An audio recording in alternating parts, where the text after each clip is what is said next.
तो दोस्तों 2025 में बहुत सारे रेवोल्यूशंस हो चुके हैं मोबाइल में। बहुत ही अच्छे मोबाइल लॉन्च हो रहे हैं, अच्छे फीचर्स के साथ में लॉन्च हो रहे हैं। एआई फीचर्स आ चुके हैं, अच्छी बैटरीज मिल रही हैं हमें, नए प्रोसेसर्स लॉन्च हो रहे हैं और कुछ तो नई कंपनीज भी लॉन्च हो रही हैं 2025 में। अब ऐसे में इतनी सारी कंपनीज, इतने सारे ऑप्शंस होने के बाद हम कंफ्यूज जरूर हो जाते हैं कि कौन सा मोबाइल हम ले और किस टाइप का मोबाइल हमारे लिए ज्यादा बेहतर रहेगा।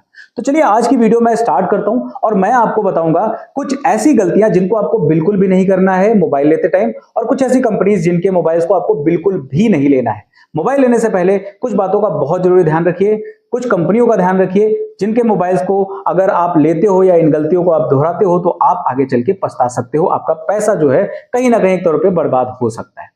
तो बहुत ज्यादा ध्यान रखिए उन सब चीजों का जिसको इस वीडियो में बताने वाला हूं। आखिर तक वीडियो देखिए और आपको मैं कुछ 5 से 6 ऐसे पॉइंट्स बताऊंगा जिनको आपको ध्यान जरूर रखना है मोबाइल लेने से पहले 2025 में, और कुछ कंपनीज का मोबाइल आपको बिल्कुल भी नहीं लेना है। उसके बारे में बताऊंगा किन किन कंपनीज का मोबाइल आपको 2025 में नहीं लेना है।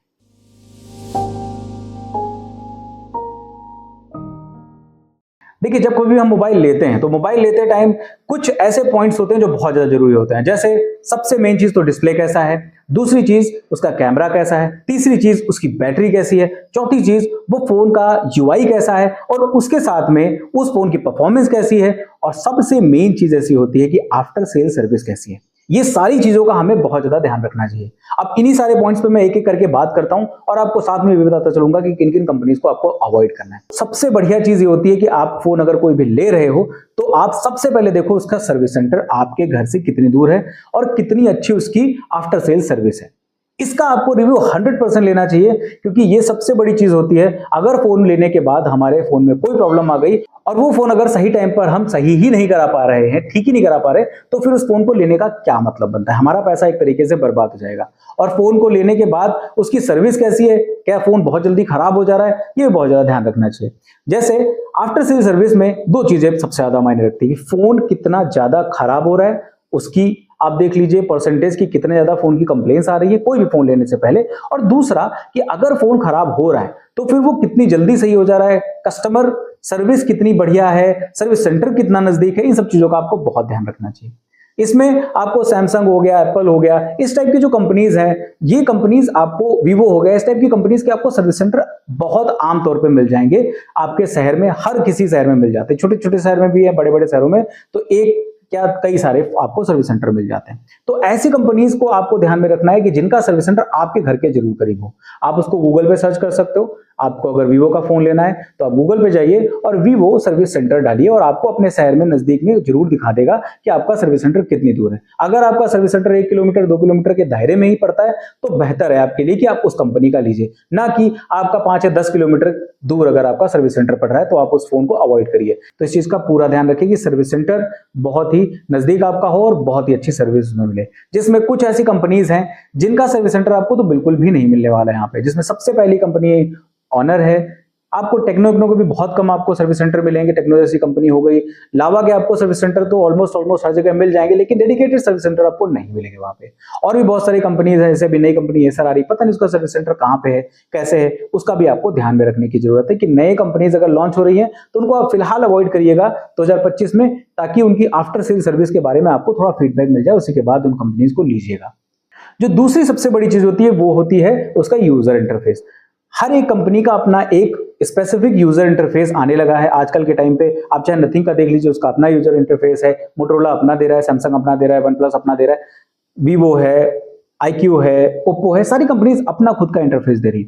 अब वहां पे जब कभी भी फोन आप खरीद रहे हो तो फोन का यूजर इंटरफेस कितना ईजी है, कितना अच्छा है आपके लिए, कितना साफ सुथरा है, वो आप जरूर देख लीजिए। दूसरी चीज, उसमें बहुत ज्यादा ब्लोटवेयर्स तो नहीं है, बहुत ज्यादा एड्स भी तो नहीं आ रहे हैं, तो वो भी आपको अवॉइड करने की जरूरत है। जैसे रेडमी की बात अगर कर ले तो रेडमी के सस्ते फोन जितने भी हैं, वीवो की बात कर ले सस्ते फोन जितने, उसमें इतने ज्यादा एड्स आते हैं, इतना ज्यादा ब्लोटवेयर्स रहते हैं। रियलमी के फोन में इतना ज्यादा ब्लोटवेयर्स रहते हैं, प्री इंस्टॉल्ड ऐप रहते हैं कि हम फोन लेने के बाद इंस्टॉल ही करते रह जाते हैं। प्री इंस्टॉल्ड ऐप होते कुछ तो वो तो हटते ही नहीं है, और ऊपर से कुछ तो ऐसे मोबाइल हैं जिनमें इतने ज्यादा एड्स आते हैं एप्लीकेशंस में, जिन पे ऐड आने के लिए कब एप्लीकेशन खुद नहीं बताता, लेकिन फिर भी कंपनी की तरफ से इतने ज्यादा एड्स आते हैं कि जिससे हम बहुत ज्यादा परेशान हो जाते हैं। तो इसको भी आपको ध्यान में रखने की जरूरत है कि यूजर इंटरफेस साफ सुथरा और अच्छा होना चाहिए। और साथ में ये भी ध्यान रखिए कि उनके रेगुलर अपडेट्स जो है वो कितने प्रॉमिस किया जा रहा है, पहली चीज, और दूसरा कितनी ज्यादा कंसिस्टेंसी के साथ में उनके अपडेट्स आ रहे हैं। तो कुछ कंपनीज ऐसी जिनके टाइमली बहुत अपडेट्स आ रहे हैं, तो इसका भी आप ध्यान रखें किन किन कंपनीज में आपको अपडेट्स ज्यादा टाइम पर नहीं आ रहे, उनको आपको अवॉइड करना है, और किनका यूआई क्लीन नहीं है उनको भी आपको अवॉइड करना है। अब उसी के साथ में आजकल के टाइम पे अगर हम बात करें 2025 में, तो एक सबसे बड़ा रेवोल्यूशन जो आया मोबाइल्स में वो है बैटरी का। बैटरी बहुत ही ज्यादा एमएच की अब मिलने लगी है। अगर 2024 की ही बात कर लो आप दिवाली के आसपास जो फोन लॉन्च हो रहे थे उसमें आपको 5500 एमएच की बैटरी मिल रही थी, लेकिन आज के टाइम पे जो फोन्स लॉन्च हो रहे हैं, और वो भी ऐसे फोन जो 20000 के नीचे वाले फोन है, उनमें आपको 6500, 7000, 7300 एमएच की बैटरी मिल जा रही है। तो आप ये जरूर देख लीजिए कि बैटरी एमएच आपका जितना बेहतर होगा उतना ज्यादा अच्छा बैटरी बैकअप होगा फोन का। तो आप आज के टाइम पे 5000, 5500, 5200 एमएच की बैटरी के जो फोन है उनको आप अवॉइड करिए, उनको बिल्कुल भी मत लीजिए। आप ज्यादा बेहतर जो है फोन आपको लेना तो 6500, 7000 एमएच वाले जो ज्यादा बैटरी वाले उनको आप लीजिए, उन पे आपको ज्यादा बेहतर बैटरी बैकअप मिलेगा, जो कि आपकी चार्जिंग की टेंशन को खत्म कर देगा। एक सबसे बड़ा टेंशन मोबाइल यूजर के लिए होता है कि वो हर समय फोन का चार्जर ही ढूंढता रहता है, वो आपको नहीं करना पड़ेगा। तो इसलिए आप बैटरी बैकअप अच्छा जिसका हो वो फोन ज्यादा प्रेफर करिए। उसी के साथ में कैमरा क्वालिटी भी आपको देखने की बहुत जरूरत है।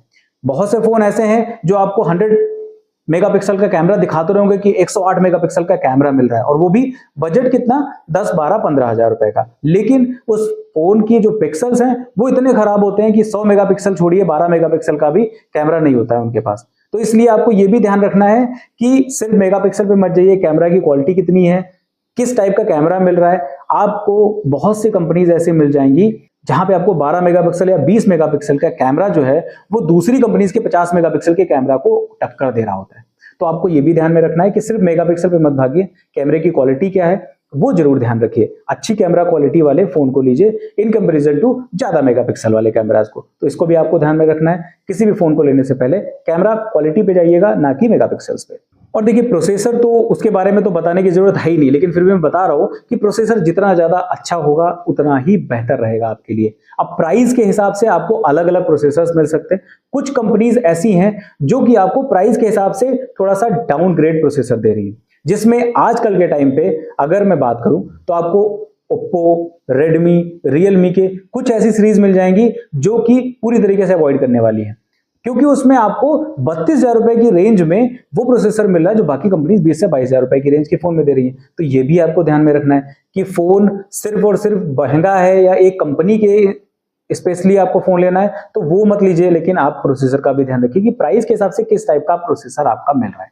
अब एक और ऐसी चीज है जिस पर आपको बहुत ज्यादा ध्यान देने की जरूरत है। देखिए अगर आप बजट फोन ले रहे हो, यानी 15,000 रुपए से नीचे का फोन ले रहे हो, तो फिर आपको थोड़ा सा अवॉइड करना चाहिए एलसीडी डिस्प्ले वाले, क्योंकि अब आजकल आपको ऐसे फोन्स मिल जाएंगे जो 12 से 13,000 रुपए, 14,000 रुपए की रेंज में भी है, जिसमें आपको एलसीडी के बजाय आपको एमोलेड डिस्प्ले मिल जाएगा, 120 हर्ट्ज मिल जाएगा। 90 हर्ट्ज आप अवॉइड करिए refresh rate, 120 hertz refresh rate लीजिए, ताकि आपका जो यूजिंग का एक्सपीरियंस है वो ज्यादा बेहतर रहे। ना कि आप एलसीडी ले लिया आपने या फिर 90 एफपीएस ले लिया तो आपको फोन उतना ज्यादा बेहतर यूज में मजा नहीं आएगा आपको, तो इसलिए आप इसको भी अवॉइड करिए। बहुत सी कंपनीज ऐसी हैं जो आपको बजट फोन में यानी 15,000 से नीचे के फोन में आईपीएस डिस्प्ले दे देती हैं, 90 हर्ट्ज का रिफ्रेश रेट दे देती हैं, लेकिन उसी प्राइस रेंज में आपको दूसरी कंपनीज में अच्छा डिस्प्ले मिल जाएगा, एमोलेड और 120 हर्ट्ज मिल जाएगा। तो अगर 15,000 से नीचे आप फोन देख रहे हो तो आप बड़ी कंपनीज को थोड़ा सा अवॉइड करिए। एक और ऐसी चीज को आपको बहुत ज्यादा ध्यान में रखने की जरूरत है आजकल के टाइम पे। अगर आज से 1 साल पहले की बात करें तब ये चीजें बहुत ज्यादा मायने नहीं रखती थी, लेकिन इस समय बहुत ज्यादा मायने रखती है, वो है स्टोरेज और रैम टाइप। आजकल के टाइम पे बहुत ज्यादा ध्यान रखने की जरूरत है आपको, स्टोरेज और रैम टाइप आपको कैसा मिल रहा है, क्योंकि बहुत से एप्लीकेशंस ऐसे हैं जो कि रीड एंड राइट प्रोसेस में रहते हैं, तो फिर वहां पे आपका स्टोरेज टाइप बहुत ज्यादा मायने रखता है और रैम टाइप बहुत ज्यादा मायने रखता है। तो कोशिश करिए कि LPDDR5 या फिर 5X आपको रैम मिले तो ज्यादा बेहतर है, और UFS 3.1 या फिर उससे ऊपर के आपको UFS स्टोरेज टाइप मिल रहा है तो ज्यादा बेहतर रहेगा आपके लिए। LPDDR4X को आप अवॉइड करिए, इन सब चीजों को आप अवॉइड करिए, ये आपके लिए इस समय आजकल के टाइम पे काम की नहीं रहेंगे, आपके लिए थोड़ा सा डाउनग्रेड रहेगी, तो इनको भी आपको अवॉइड करने की जरूरत है। तो दोस्तों ये वो पॉइंट्स थे जिनको मैंने आपको बताया और इन पर आपको बहुत ज्यादा ध्यान रखने की जरूरत है किसी भी मोबाइल को लेने से पहले। और अगर आपको कोई भी सवाल है तो आप कमेंट बॉक्स में मुझे कमेंट करिए, मैं उस पर आपको जवाब देने की कोशिश करूंगा। फिलहाल आपको वीडियो कैसी लगी? अगर आपको वीडियो अच्छी लगी है तो लाइक कर दीजिए, अपने दोस्तों को शेयर कर दीजिए, ताकि कोई भी मोबाइल लेना चाहे तो वो इस वीडियो से थोड़ी सी हेल्प ले सके और एक बेहतर मोबाइल चूज कर सके। अगर आप मेरे चैनल पर नए हो तो मेरे चैनल को सब्सक्राइब कर लीजिए और बेल आइकन को भी प्रेस कर लीजिए, ताकि मेरी वीडियोस के सारे नोटिफिकेशंस आपको टाइम पर मिलते रहें। मैं मिलता हूं आपसे अगली वीडियो में, तब तक के लिए नमस्कार।